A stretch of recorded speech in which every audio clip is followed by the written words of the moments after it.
শিশুর বিকাশের বিভিন্ন স্তরগুলো। এই আয়ুষ, এদিকে তাকাও। শিশু বিকাশের বিভিন্ন স্তরগুলো যেমন ধরো যখন একটা ছোট্ট বাচ্চা হয়, রনিক, যখন একটা ছোট্ট বাচ্চা হয়, সেই বাচ্চাটা হওয়ার পরে দেখবে 2 মাস 2.5 মাস পরে সে কি করে।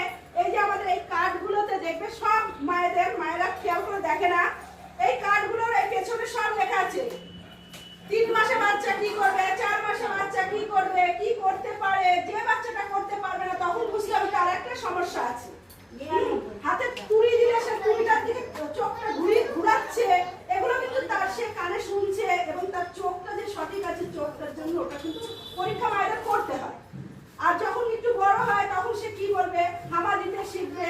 আরো বড় যখন হবে, যখন 24 মাস বা 2 বছর হতে চলবে, তখন সে কথা বলবে এবং মায়ের কথা আরো আগেই বলবে। 18 মাসে সে একটু কথা বলতে শিখবে।